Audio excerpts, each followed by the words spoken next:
Daydreamer, anticipazioni del 31 luglio, Sanem e Jeanne, una coppia segreta. In questa puntata si riprende la scena di prima. Avevamo lasciato Jeanne che tornando a casa trova Sanem in giardino ad aspettarlo. Sorpreso, le dice che ha già visto quella scena in un sogno. Le chiede perché non vuole stare con lui e lei gli risponde perché lo ama troppo e lo ama più di quanto ami se stessa.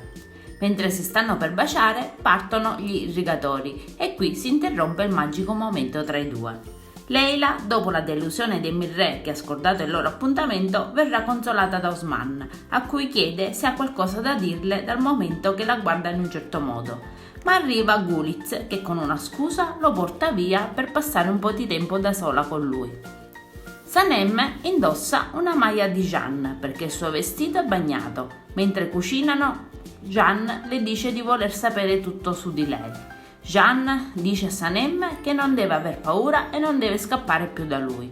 Arriva Mirre che senza essere visto corre da Eileen e Mirre racconta ad Eileen di aver visto Sanem e Jeanne felici ed innamorati insieme e lei pensa ad organizzare un piano.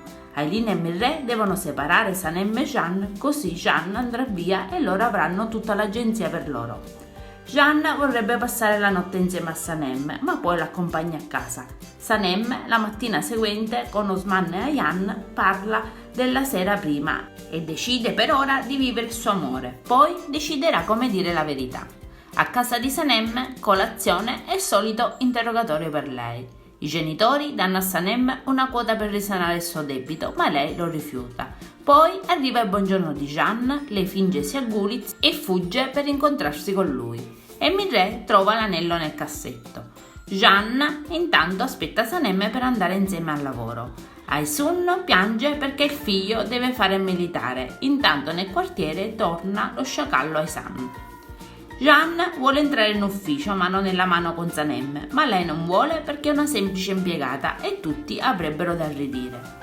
Sanem vuole far passare un po' di tempo e aspettare il momento giusto per dire a tutti e soprattutto ai suoi genitori che loro due si amano e sono finalmente una coppia per il momento segreta.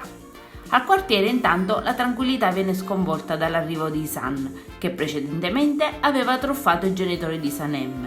Mekibè è nervosita dalla presenza dell'uomo, pertanto intima a Isan di andare via dal quartiere. In ufficio Deren informa Sanem che d'ora in poi non è più un fattorino dell'agenzia ma sarà una stagista. Sanem, per la promozione ricevuta, abbraccerà Deren sotto lo sguardo divertito da Jeanne. Adesso non ci resta che guardare l'episodio. Io vi saluto e vi aspetto al prossimo video. Bye bye!